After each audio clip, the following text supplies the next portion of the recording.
화천대유 전문가 한번 모셔보도록 하겠습니다. 자, 첫 번째 대장동 사건이 뭐냐?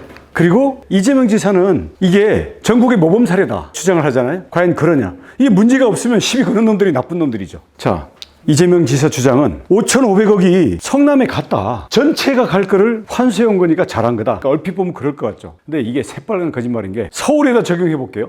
자, 서울시장이 서울시에서 수용한 땅을 가지고 아파트를 짓는데 절반만 서울시에 회수하고 나머지를 자기가 아는 사람 누구를 찍어가지고 야, 너 1억만 투자해. 그럼 1,000배로 불려줄게. 그렇게 나눠줘도 아무 문제 없고 그게 모범 사례여가지고 전국에 확산해야 된다는 그런 얘기가 되거든요. 이건 말이 안 되는 얘기입니다. 원래는 이렇게 5,500, 4,000억 나누는 게 아니라 아파트 값이 오르면 성남도시공사도 돈을 더 많이 벌어야 돼요. 근데 몰아주기 규정을 만들어요. 누가 만들었냐? 성남도시개발공사 본부장인 유동규. 자, 첫 번째 의혹의 점. 왜 성남도시개발공사의 이익을 왜 화천대유에다 몰아주기로 약정이 됐느냐? 이거는 여러 증인들이 나오고 있습니다. 도시개발공사 직원들이 다 반대했는데도 유동규가 규정 삭제하면서 몰아주기로 해서 결국 4천억이 떼돈으로 간 거예요. 거기에다가 화천대유는 개발 이익 4천억 뿐만 아니라 수의 계약으로 이 아파트의 5지구를 또 받아요. 지금도 계속 분양 수익이 나오는데 이것도 대충 4천억. 이거는 아파트 수의 계약. 원래 수익금을 한번 먹고 그 다음 이게 건설사들한테 나눠준 다음에 건설사에서 또 이익을 먹는데 윗단에서도 먹고 아랫단에서도 먹고 해서 결국 1조 단위의 이익을 먹는데 요것도 결국은 유동규가 다 해줍니다. 이 몰아주기 규정하고 이 아파트 건설사에게 넘겨주는 수의 계약을 유동규가 이제 다 했다는 이게 의혹점 첫 번째고요. 그래서 이재명은 현재 유동규가 자기 측근이 아니다 라고 주장하고 있죠. 유동규랑 이재명 시장이랑 측근이냐 아니냐, 이게 의혹점 두 번째입니다. 이게 좀 재미있는 건데요. 유동규라는 사람은 서울의 H대학의 성악과를 나왔대요. 그래서 성남에서 음악학원 하고 있던 사람인데 이 사람이 아파트 재개발의 리모델링 사업을 관여하면서 왔다 갔다 했던 사람이었어요. 근데 2010년에 이재명 시장이 출마를 했습니다. 그러니까 여기에 캠프에 들어가요. 그렇게 해서 당선이 되니까 도시건설분과 인수위의 간사를 맡고 이재명 시장이 당선되자마자 시설관리공단 본부장 가서 여기 인사, 예산, 조직관리 모든 걸 맡은 핵심으로 바로 등용이 됩니다. 그런 다음에 2013년에 시설관리공단이 도시개발공사로 새롭게 설립이 되고 성남시가 도시개발, 아파트 개발을 할 수 있는 권한이 이때 처음 생긴 거예요. 그래서 아파트 개발을 하려고 이재명 시장이 성남도시개발공사를 만들었는데 거기에 개발본부장이 바로 유동규예요. 2010년부터 시작돼가지고 2013년에 도계공 본부장, 그 다음 2014년에 선거가 있었죠. 선거 때가 되니까 본부장을 사표를 내고 석 달간 선거운동을 합니다. 왜냐하면 공기관 간부는 선거운동 못하니까. 그 다음 재선이 됐잖아요. 그러니까 다시 도계공 본부장으로 복귀하면서 도시개발공사 사장까지 대행을 해요. 그 다음에 대장동 사업을 다 진행을 하고 나서는 2018년에 경기관광공사 사장으로 이재명 지사가 발탁해서 경기관광공사 사장이. 누구야? 황교익이 간 거기를 유동규가 임기 몇 달 전에 그만뒀기 때문에 그 자리를 뽑으려고 황교익 논란이 있었던 거예요. 황교익 전임이죠. 다음 유동규가 어디서 등장하느냐? 여기에 이상한 점들이 많았는데 2012년 김혜경 씨 누군지 알죠? 이재선 씨 지금 돌아가셨습니다만은 이재명 시장의 형입니다. 녹취 파일이 유튜브에 떠 있습니다. 여러분 이거 틀어보시면 아는데요. 여기에 보면 서로 막 얘기하다가 이재선 형님이 당시 뭐였냐면은 회계사였어요. 그래서 성남시청에 여러 가지 이런 이권 사업에 대해서 이재선 형님이 계속 문제 지적하고 공무원들 보고 똑바로 모셔라 뭐 이렇게 해서 많이 간섭을 했는데 이걸 가지고 김영 씨가 뭐라고 막 하는데 이재선 씨는 이재명 똑바로 하라 그러시라고. 왜 그 주변에 이 측근이라고 있는 놈이 저 대장동 개발한다고 유동규 뭐 이따위 놈들밖에 없냐고. 이재선 형님이 대장동 사업이 얼마나 비리가 많은 건지를 다 대놓고 김혜경 씨한테 막 몰아붙이는 녹취 파일이 저 유튜브에 떠 있습니다. 이게 이 의혹의 점을 이루는 거죠. 한양대 음대 나와서 건축사무소 삐끼 하다가 분당에서 3개 있는 리모델링 하다가 왔고 정과 11번 이놈 저놈 패고 여자도 팬 놈. 근데 부산에 있는 놈이 올라갔고 시의원 국회의원 나와요? 그게 찌끄레기던 개파죠. 누군지 아세요? 내가 잘 아는 사람인데 어린 집 다 빼서 이재명 옆에는 전부 다 이런 사람만 있어요? 이재선 형님은 굉장히 머리가 똑똑하고 강직한 회계사였어요.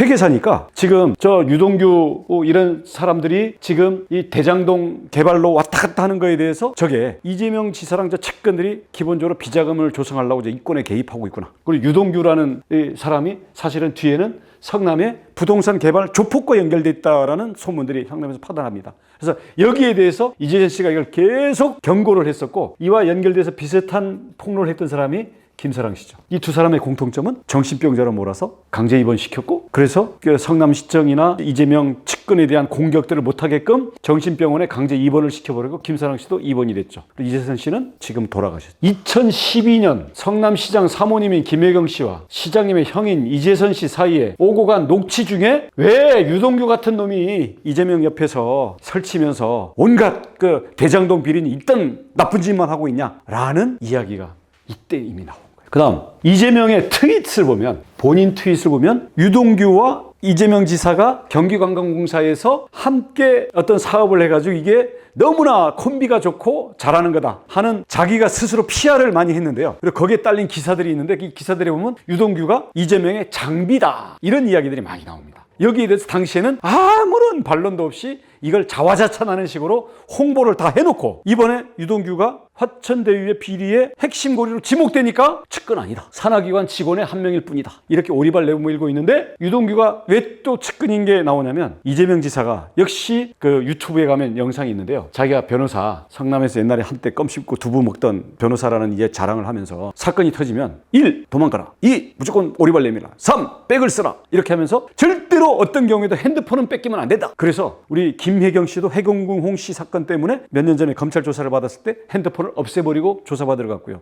이번에 유동규 씨는 자기가 그 숙소로 노출되어 있는 곳에 가서 누워있다가 수사관이 압수수색하러 닥치니까 20분 동안 문 걸어 잠고 핸드폰 통화하는 핸드폰을 밖으로 던졌어요. 근데 그 핸드폰이 누구한테 가 있느냐, 이제 썰이 두 가지가 있는데요. 저희들한테 오는 제보는, 하나는 이 성남 도계공 때 데리고 있던 직원, 나이 많은 직원, 이름까지 제가 알고 있는데 이 사람이 가져갔다라는 썰이 있고, 또 하나는 유동규보다 이재명 시장에 대해서 더 측근, 그 사람 얘기를 좀 이따 하겠는데요, 여기는 실명이 공개되어 있는, 여기는 정진상이라는 이름이 등장합니다. 우동규 좌진상 또는 좌동규 우진상. 정진상은 이재명과 어떻게 보면 뭐라 그럴까요, 제갈공명 내지는 관우, 그 정도 되죠. 그래서 정진상에 대해서는 좀 이따 얘기를 할 텐데요. 자, 아까 몰아주기 했던 게 첫 번째 의혹의 점이고요. 측근이냐, 요게 두 번째 점이에요. 의혹의 점. 유동규라는 사람이 화천대유에 대한 모든 것들을 진행을 한 사람이에요. 근데 여기에 대해서 기획을 할 정도의 머리는 안 되는 사람이에요. 요걸 기획을 하는 머리가 등장을 해야 되는데, 하나는 위쪽 머리가 있고요. 이거는 이재명과 정진상이고, 아래쪽 머리가 누구냐면 지금 나오는 나무 변호사, 정영학 회계사, 뭐 이 사람들 밑에 딸려 있는 몇몇 사람들. 이 사람들이 지금 화천대유의 뭐 그 펀드를 천하동인으로 갖고 있는 사람들인데, 쉽게 말하면요, 이 사람들은 이재명의 최측근, 집사 역할을 하는 최측근입니다. 그리고 나무과 정영학은 대한민국의 떴다방 전국구 선수들, 부동산 개발의 금메달리스트들, 그러니까 완전히 드림팀. 나무 변호사, 지금 미국 간 사람, 정영학 회계사, 이제 녹취 파일 들고 이제 검찰에 자수한 사람, 여기는 떴다방 드림팀, 소위 선수들, 이렇게 딱 붙은 거예요. 그러니까 이 사람들이 대장동 땅 다 사고, 대장동에 정영학이 여기에 무슨 그 기획서 만들고, 여기에 회계 처리하고, 요거를 저 특정 금전 신탁으로 SK증권에 가서 신탁 들어가지고 개인 이름 숨기고 SK증권인 것처럼 가리는 이런 실무적인 처리를 다 하는 사람이고요. 근데 이게 유동규로 갔다고 그러고 해가지고 위에서 사인이 안 떨어지면 될 수가 없죠. 왜냐하면 도시개발공사라는 게 임명권자가 이재명 시장이고, 이 대장동에 대한 사업권, 이 땅을 수익계획으로 할지 가격을 얼마로 할지 여기에 수익 구조를 얼마로 할지, 이걸 모든 것에 대한 최종 결정권이 누가 갖고 있다? 이재명 당시 성남시장이 갖고 있어요. 근데 이재명 시장이 일일이 하지는 않겠죠. 그래서 이걸 하고 있는 게, 모든 것을 우리는 정진상이 두뇌 역할을 하고 모든 것을 지휘했다고 봅니다. 자, 정진상은 어떤 사람이냐, 역사를 들어가 봐야 되는데요. 정진상은 쉽게 말하면 전대협 남총련 사람입니다. 한때는 증권에 근무를 했대요. 그때 이재명 지사의 증권을 관리를 해가지고 돈을 많이 벌어줬답니다. 요새도 증권 많죠. 그 다음에 연결이 돼서 성남에 있던 아직 무명의 변호사, 심지어는 검사 사칭하다가 변호사가 구속까지 되고 음주운전해서 걸리는 그런 변호사의 사무장을 합니다. 그런 변호사가 있어요?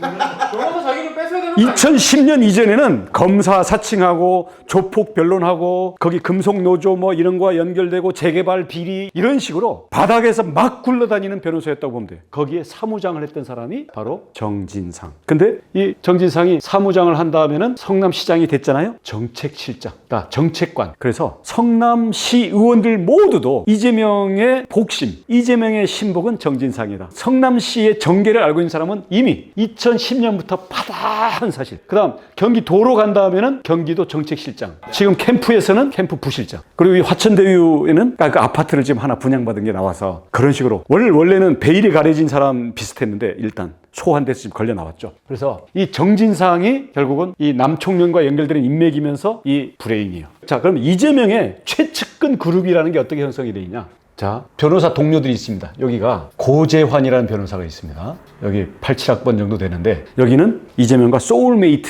영혼의 동반자라고 할 정도 이 사람이고, 고재환은 성남도시개발공사에서 설립한 특수 목적법인인 성남의 뜰 대표 고재환 변호사. 그리고 이 사람이 나중에 나올 이 부동산 전문가 남욱 변호사라든지 아니면 나중에 권순일 재판 그 거래하는 김만배, 화천대유의 대표이자 여기에 실제 소유주들인 고재환 변호사. 그다음 고재환은 또 누구랑 연결되어 있냐면 이 성남의 금속노련, 민노총, 그리고 이쪽 변호를 많이 합니다. 그리고 이렇게 연결되어 있고 여기에서 연결되면서 아까 우리 정진상, 여기는 남총련, 그다음 동부연합은 누구죠? 후임시장 은수미. 그리고 은수미는 누구랑 연결되어 있죠? 성남의 조폭. 국제마피아. 얘기하면 안 되나요? 이건 다 언론에 나온 거예요. 국제마피아에서 그 차량까지 제공해줘가지고 재판까지 받았잖아요. 그래서 요 은수미의 재판, 그리고 이재명이 온갖 사고를 쳐가지고 비리와 검사사칭했던 모든 재판에 이것을 이 커넥션들이 목숨 걸고 재판 거래를 하기 위해서 화천대유에다가 사설 로펌을 거기에 이제 변호사랑 정관유 변호사를 다 모아놓은 게 사설 로펌이 역할을 한 게 아니냐 이런. 그러니까 김현장은 내가 볼 때는 간판 내려야 된다고 봐요. 부끄러워. 왜냐면 김만배 한 사람이 지금 검찰총장, 법무차관, 대법관 다 모셔가지고 그것도 딱 한 사람 플러스 은수미 1.5 고객을 위해 가지고 이 정도 호화군단을 동원하는데 김현장은 그 수임료 1억 줘봐야 그 제대로 재판도 안 할걸요? 김현장 부끄러운 줄 알아라. 김만배가 만배는 하는 것, 김현장보다. 그래서 이렇게 연결했는데 이 인맥들이 고재환과 정진상이라는 고리를 통해 가지고 다 어디로 향한다? 이슬람 교도들의 하루에 5번 기도는 어디로 향한다? 메카로 향한다. 메카 어디? 이 정도면 우리도 저기다 절해야 되는 거 아니야? 지금 약간 좀 흔들리고 있어요. 자, 무슨 엉뚱한 소리 하는 천만에서 고재환은 성남의 뜰 대표, 정진상 이미 이건 다 나와 있는 경력에다가 지금 캠프 부실장에다가 화천대유 지금 판교 아파트 그 중에 하나를 분양받아서 들어가 있는, 본인은 뭐 정상 분양받았다고 지금 우기고 있죠.